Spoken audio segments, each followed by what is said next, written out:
YouTube நேயர்களுக்கு நடிகர் பேரரசர் எம்ஜிஆர் கலைக்குழு சார்பில் எனது வணக்கத்தை தெரிவித்துக் கொள்கிறேன். நாம் ஏற்கனவே 1959 பற்றி முன்னாடியே பார்த்துட்டோம். அந்த ஆண்டின் பிளாக் பஸ்டர் கல்யாண பரிசு அப்படின்னு நான் போட்டிருப்பேன். இப்போ 1960 பற்றி பார்க்கலாம். 1960 கிட்டத்தட்ட 42 படங்கள் வரைக்கும் வந்திருக்கு. படங்கள் ஒவ்வொரு ஆண்டுக்கு ஆண்டு கூடிக்கிட்டே வருது. மக்கள் திலகத்திற்கு 3 படங்கள்.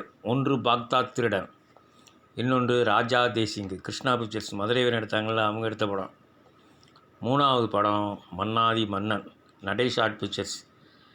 மன்னாதி மன்னன் 100 நாள் ஓடலை, ராஜா தேசிங்கும் ஓடலை. ஆனால் பாக்தாத் திருடன் மட்டும் ஒரே ஒரு தேட்டர் தான் 100 நாள். அது போக சிவாஜி கணேசனுக்கு 8 படங்களுக்கு மேலே வந்திருக்கு. விடிவெள்ளி 1, அது இப்போ விடிவெள்ளி பிரபு ராம் பிக்சர்ஸ், பிரபு ராம்குமார் ரெண்டையும் சேர்த்து எடுத்த படம் வச்ச பேர். அது ஸ்ரீதரோட கதை வசனம். அடுத்தது பார்த்திங்கன்னா படிக்காத மேதை, தெய்வப்பிரவி நம்ம கேஎஸ் கோபாலகிருஷ்ணன். இரும்பு திரை, ஜெமினியோட படம் இரும்பு திரை. இப்படி இந்த 4 படங்களும் ஓரளவு ஓரளவு வெற்றி அடைந்து விட்டது. ராஜபக்தி, இது படுதோல்வி படம். ராஜபக்தி, குடியரசு, குழந்தைகள் கண்ட குடியரசு, பத்மினி பிக்சர்ஸுக்கு ஒரு மகத்தான தோல்வி படம், குழந்தைகளுக்காக எடுத்தது. பாவை விளக்கும் ஒரு தோல்வி படம். அகிலனோட கதை, அருமையான கதை, அதை தோல்வி படம் ஆக்கியாச்சு. இது வரதராஜனோட கதை, வரதராஜர் பெற்ற மலம், பீம்சிங் டைரக்ஷனில் வந்த படம். அடுத்தது குறவஞ்சி. ஆக 9 படம். மேகலா பிக்சர்ஸ். குறவஞ்சி கதை வசனமும் கருணாநிதி, அதுவும் படு ஃபெயிலியர் தான். களத்தூர் கண்ணம்மா ஒரு நல்ல வெற்றியை பெற்ற படம். நம்ம ஜெமினி கணேசன் சாவித்திரி, கமலஹாசன் அறிமுகமான படம். அடுத்தது பார்த்திங்கன்னா அடுத்த வீட்டு பெண், அஞ்சலி பிக்சர்ஸ், அஞ்சலியோட சொந்த படம். இதுவும் செம ஹிட்டு. கைராசி, நம்ம ஜெமினி கணேசனும் சரோஜாவும் நடித்த படம். இதுவும் ஓரளவு வெற்றி படம், நல்ல வெற்றி படம் தான். கைதி கண்ணாயிரம் மாடர்ன் தேட்டர்ஸுக்கு ஒரு வெற்றி படம். மாடர்ன் தேட்டர்ஸுக்கு இதில் பாடல்கள்லாம் மிகவும் பிரமாதமாக இருக்கும். அப்புறம் நான் கண்ட சொர்க்கம், இது நம்ம தங்கவேலு சவுகார் சாணைகள்லாம் நடித்த படம். இந்த படமும் போட்ட முதல் ஓரளவு பரவாயில்லாமல் ஓடின படம். விஜயபுரி வீரன், அதுவும் வெற்றி படம் தான். சிட்டாடல் ஃபிலிம்ஸ், விஜயபுரி வீரன், ஜோசப் தலித் டைரக்ஷன். அடுத்தது ஆட வந்த தெய்வம், இதுவும் ஓரளவு வெற்றி படம் தான். ஆட வந்த தெய்வம். அடுத்தது பார்த்திபன் கனவு ரொம்ப எதிர்பார்க்கப்பட்ட படம். பாடல்கள் நல்லாயிருக்கும், ஆனால் எதிர்பார்த்த அளவு ஓடலை. அப்புறம் பார்த்திங்கன்னா வீரக்கனல் ஒரு தோல்வி படம். பிஎஸ்பி பிக்சர்ஸ், நம்ம வீரப்பாவோட படம். அடுத்தது தேவர் ஃபிலிம்ஸில் யானைப்பாகன், அதுவும் ஒரு படுதோல்வி படம். இது நம்ம உதயகுமார் நடித்த படம்னு நினைக்கிறேன். அடுத்தது மீண்ட சொர்க்கம், ஸ்ரீதரோட படம், ஜெமினி கணேசன் நடித்த படம். இது ரொம்ப எதிர்பார்த்த படம், ஆனால் அந்த அளவு ரொம்ப ஓவர் ஸ்டாண்டர்டாக எடுத்துருப்பார். படம் ஓடலை. பாக்ஸ் ஆஃபீஸில் படம் இதாகிட்டு தோல்வி அடைஞ்சிட்டு. அடுத்தது சவுக்கடி சந்திரகாந்தா, பாதை தெரியுது பார், எல்லாமே பெரிய வெற்றி ஒன்றும் அடையலை. எல்லாம் பிலோ ஆவரேஜ். கவலை இல்லாத மனிதன் ரொம்ப கவலையாக ஆனது நம்ம கண்ணதாசன் தான். இந்த படத்தை எடுத்து ரொம்ப கவலையாகிட்டார். அதுவும் பாக்ஸ் ஆஃபீஸில் ஃபெயிலியர்.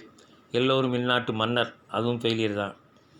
ஆக வரிசையாக உத்தமி பெற்ற ரத்தனம், எல்லா படங்களுமே பிலோ ஆவரேஜ் தான். Below average. முதல்ல சொன்ன படங்கள் தான் வெற்றி படங்கள். அடுத்தது இந்த படம் ஒன்றுபட்ட ஆள் உண்டு வாழ்வு, இதுவும் பிலோ ஆவரேஜ் படம் தான். ஆளுக்கு ஒரு வீடு, இப்படி நிறைய படங்கள் வந்துக்கிட்டே இருந்துச்சு. ஆளுக்கு ஒரு வீடும் ஃபெயிலியர் தான், அவ்வளோ ஒன்றும் ஓடலை. அப்புறம் நம்ம பாக்தாத் திருடனை பற்றி பார்க்கலாம். இந்த ஆண்டின் பிளாக் பஸ்டர் என்று சொன்னால் அது பாக்தாத் திருடன் தான். அதை ஏன்னு நம்ம பார்க்கணும்ல. இதை விட அதிக தியேட்டர்களில் 100 நாள் ஓடின படங்கள்லாம் இருக்கும்போது இதையே நம்ம பிளாக் பஸ்டர்னு சொல்கிறோம்னா அது காரணம் இருக்குது. ஒன்றும் இல்லை, மக்கள் திலகத்தின் படங்கள் எப்பொழுதுமே மேட்னி ஷோவுக்கும் நைட் ஷோவுக்கும் கூட்டம் அதிகம் வரும். 3 காட்சிகள் போட்டாங்கன்னா 3 காட்சிகளும் நல்லா கூட்டத்தோடு ஓடும். ஆனால் மற்ற நடிகர்கள் படங்கள் சிவாஜி கணேசன் படத்தை எடுத்துக்கிட்டிங்கன்னா மேட்னி ஷோ 4-5 நாள் தான் ஓடும், தூத்துக்குடி மாதிரி நகரங்களில். அப்புறம் first show second show 2 show தான், தினசரி 2 காட்சி போட்டே ஓட்டுவாங்க. உதாரணத்துக்கு நம்ம தில்லானமோலம்பல் 13 நாள் மேட்னி ஷோ ஓட்டி 53 நாள் ஓட்டினாங்க 2 ஷோ. அதில் பார்த்திங்கன்னா ஃபஸ்ட் ஷோவுக்கு கொஞ்சம் ஓரளவு பெண்கள் கூட்டம் எல்லாம் வரும், ஓரளவு வரும். ஆனால் செகண்ட் ஷோவுக்கு அதுவும் வராது. ஒரு ஷோ தான் ஓரளவு ஓடும். ஆனால் எம்ஜிஆர் படம் 3 ஷோவும் ஓடும். எம்ஜிஆர் படம் 4 வாரத்தில் வரக்கூடிய வசூல் மற்ற படங்கள் 100 நாள் தாண்டி எடுக்கக்கூடிய வசூலை ஈஸியாக கிராஸ் பண்ணிடும். அது மட்டும் இல்லாமல் எம்ஜிஆர் படத்தை ரொம்ப நாள் ஓட்ட விட மாட்டாங்க. ஏன்னா இப்போ தூத்துக்குடியில் போட்டாங்கன்னா உடனே அந்த படத்தை எடுத்து கோயில்பட்டிக்காரங்க கேட்பாங்க. ஆனால் சிவாஜி கணேசன் படத்தை யாருமே கேட்க மாட்டாங்க. இங்கேயே போட்டு ஓட்டுனீங்க 100 நாள் சிவந்தமனா ஓட்டுறீங்களா ஓட்டுங்க, அதுக்கு மேலேயும் ஓட்டுங்க, எங்களுக்கு வேண்டான்னு சொல்லிட்டு போயிடுவாங்க. ஆனால் எம்ஜிஆர் படம் அப்படி கிடையாது. இங்கே ஓடிக்கிட்டு இருக்கும். திருநெல்வேலியில் எடுத்தாச்சுன்னா உடனே தென்காசிக்காரன் கேட்பான். தென்காசியில் அங்கேயும் 50 நாள் ஓடும். அதே மாதிரி நார்வேலில் எடுத்துட்டாங்கன்னா மார்த்தாண்டம். அப்படி ஒவ்வொரு ஊர்லேயும் ப்ரெஷர் கொடுத்துக்கிட்டே இருப்பாங்க. படம் ஒரு வருஷம் தொடர்ச்சியாக ஓடிக்கிட்டே இருக்கும். அதனால் எந்த படம் போட்டாலும் ஒரு வருஷத்தில் வசூல் வந்து எக்கச்சக்கமாக வரும். மற்ற நடிகர்களுக்கு அந்த இது கிடையாது. மன்னாதி மன்னர்லாம் செம ஹிட்டு, ஆனால் 100 நாள் ஓடலை. ஆனால் வசூல் பார்த்திங்கன்னா கடுமையாக இருக்கும். எந்த ஊரில் எப்போ போட்டாலும் ஒரு வாரம். அதே மாதிரி உடனே போய் ஒரு ரன் முடித்த உடனே அடுத்த தடவை வந்துடும். அடுத்த தடவை மறுபடியும் முதல்லேருந்து ஆரம்பிப்பாங்க. முதல் தேட்டரில் போட்டு அடுத்த தேட்டரில் போட்டு இப்படியே போகும். அது புது காப்பின்னு போட்டு எடுத்து போட்டுவாங்க. ஆக எம்ஜிஆர் படத்துக்கு ஓய்வு ஒழிச்சலே இருக்காது. 5 வருஷம் ஓடிச்சா 4 வருஷமும் 5 வருஷம் இந்த கான்ட்ராக்டில் 4 வருஷத்துக்கு மேலே ஓட்டிடுவாங்க. நிறைய இடம் புது பிரிண்ட் போடுவாங்க. ஆக இதுதான் மக்கள் திலகத்தின் படம் வெற்றியடைய காரணம். அதனால தான் இப்போ வரைக்கும் அந்த படங்கள் ஓடிக்கிட்டு தான் இருக்குது. எம்ஜிஆர் படங்கள் எதுவும் ரசிகர்கள் வந்து அது சிவாஜி கணேசன் ஒரு சொல்லிட்டாரு, என் பிள்ளைகள்லாம் ஒரு தடவை தான் படத்தை பார்ப்பாங்க, அடுத்த தடவை பார்க்க மாட்டாங்க. ஆனால் எம்ஜிஆர் ரசிகர்கள் அப்படி கிடையாது. திருப்பி பார்த்துக்கிட்டே இருப்பாங்க அந்த படத்தை. எத்தனை இடம்னாலும் பார்த்துக்கிட்டே இருப்பாங்க. அதனால் அண்ணன் படம் வெற்றி அடையுது, என் படம் தோல்வி அடையுதுன்னு சொல்லியிருக்காரு. இரும்புத்திரை இது ஜெமினியோட படம். நல்லா தான் ஓடிச்சு, ஓரளவு நல்லா ஓடிச்சு. தெய்வப்பிறவி இதுவும் நல்ல வெற்றி படம் தான், ஓரளவு வெற்றி படம். அது முதல் ரன்னோட சரி, அடுத்த ரன்லாம் இருக்காது. தெய்வப்பிறவி 100 நாள் ஓடிச்சு. அதே மாதிரி படிக்காத மேதையும் இதுவும் வெற்றி படம் தான். இதுவும் ஓரளவு 6-7 தேட்டரில் ஓடிருக்கும் நினைக்கிறேன், 100 நாள் ஓடிருக்கும். அப்புறம் பார்த்திங்கன்னா படிக்காத மேதை மதுரை தங்கத்தில் கூட 100 நாள் ஓட்டிட்டாங்க. ஆனால் வசூல் மட்டும் அவங்கள்ட்ட கேட்கவே கூடாது. எப்போவுமே எந்த படம் வெற்றி அடைஞ்சாலும் வசூலை மட்டும் சொல்லவே மாட்டாங்க. விடிவெள்ளியும் 100 நாள் ஓடிச்சு. ஸ்ரீதர் வந்து இதில் பிரபுராம் பிக்சர்ஸ், பிரபுராம்னா பிரபு ஒன்று, ராம்குமார் ரெண்டையும் சேர்த்து பிரபுராம் பிக்சர்ஸ்னு வச்சு எடுத்தார். படம் ஓரளவு தலை தப்பிச்சுது, அவ்வளோதான். ராஜபக்தி தோல்வி படம். ராஜபக்தி ஒரு தோல்வி படம் ஆகிட்டு சிவாஜி கணேசனுக்கு. அப்புறம் பார்த்திங்கன்னா ராஜபக்தியை தாண்டி என்ன படம் வந்துச்சு, பாவை விளக்கில் பாடல்கள்லாம் அருமையான படம். அகிலனோட கதை ஒரு அருமையான கதை. ஆனால் அந்த படம் வந்து எதிர்பார்த்த அளவு ஓடலை. தாஜ்மஹாலில் எடுத்திருப்பாங்க. நல்ல கமலாவோட டான்ஸ் நல்லாயிருக்கும். அதே நாளில் கூட வந்த படம் தான் பெற்ற மனம், வரதராசனாரின் பெற்ற மனம். இது கூட தான் வந்துச்சு, பீம்சிங் டைரக்ஷன். ஆனால் 2 படமும் ஒரே நாளில் வந்து 2 படமுமே படு ஃபெயிலியர். இதை சொல்லவே மாட்டாங்க. ஏதோ 2 படம் ஓடிச்சுன்னா அது 2 ஒரே நாளில் வந்து 100 நாள் ஓடிச்சும்பாங்க. குழந்தைகள் கண்ட குடியரசு இல்லை சிவாஜியோட மேக்கப்லாம் பயங்கரமாக இருக்கும். குறவஞ்சியும் கருணாநிதி கதை வசனம், மேகலா பிக்சர்ஸ் படம். ஆனால் படம் வந்து இது ஃபெயிலியர் ஆகிட்டு.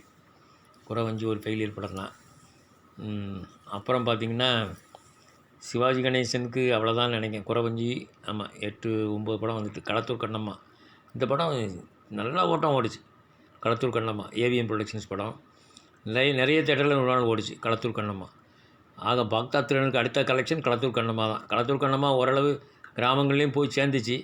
ஆனாலும் பாக்தாத் திருடன் அளவுக்கு பிசிலாம் வந்து கலெக்ஷன் இருக்காது எந்த படமே. அடுத்த வீட்டு பெண்ணும் நல்ல வசூல் தான். ஆரம்பத்தில் ஏ சென்டர் ஃபுல்லாக நல்ல ஹிட் அந்த படம். காமெடி வேறு சூப்பராக இருக்கும். ஆட வந்த தெய்வம் பாடல்கள்லாம் அருமையான பாடல்கள். ஆட வந்த தெய்வம் இதுவுமே ஓரளவு வெற்றி படம் தான். ஆட வந்த தெய்வம் எம்ஆர் ராதா, டிஆர் மகாலிங்கம், நீலகண்டன் டைரக்ஷனில் வந்த படம். கேவி மகாதேவன் மியூசிக்லாம் சூப்பராக இருக்கும். கைராசியும் நல்ல ஹிட் பிக்சர் தான். ஜெமினி கணேசன், சரோஜதேவி. ஜெமினி கணேசன் அந்த காலத்தில் நிறைய ஹிட் பிக்சர் கொடுத்துருக்கிறார். ஜெமினி கணேசன் வந்து நல்ல படங்களாக கொடுத்துருக்காரு. கைதி கண்ணாயிரம் மாடர்ன் தேட்டர்ஸில் சூப்பர் ஹிட் படம். கொஞ்சி பேசி மதிமயக்கும் வஞ்சகரின் உலகம்னு அந்த பாட்டு வரும். அந்த பாட்டு ரொம்ப ஃபேமஸான பாட்டு. நம்ம மனோகர் தான் நடிச்சிருப்பார். அப்புறம் நான் கண்ட சொர்க்கமும் அப்படி தான். படம் பரவாயில்லாமல் போச்சு. நான் கண்ட சொர்க்கம். தங்கவேலு, சவுகார் ஜானகி. தங்கவேலுக்கு ஜோடி சவுகார் ஜானகி, பார்கவி பிக்சர்ஸ். அடுத்து பார்த்திங்கன்னா பார்த்திபன் கனவு. இதில் பாடல்கள்லாம் அருமையாக இருக்கும். ஜெமினி கணேசனும் வைஜெயந்தி மாலாவும். அசோகன் தான் பார்த்திபன் அப்பா, அசோகன்.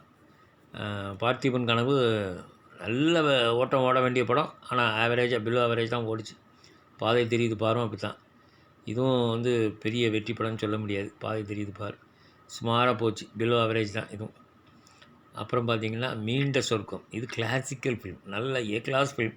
இதை ரசிக்கிறதுக்கு அந்த ஸ்டாண்டர்டு வேணும், அது புரியணும், அது பொறுமையாக இருந்து பார்க்கணும் அந்த கலையை.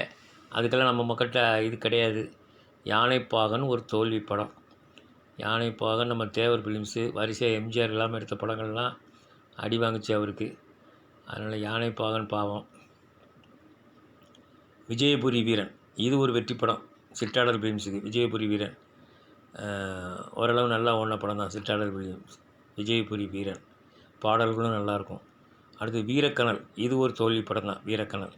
சரி நேயர்களே, 1960 பற்றி நாம் தெளிவாக பார்த்து விட்டோம். இனி நாம் பார்க்க போவது 1961. சரி நேயர்களே, விடைபெறுகிறேன். நன்றி, வணக்கம்.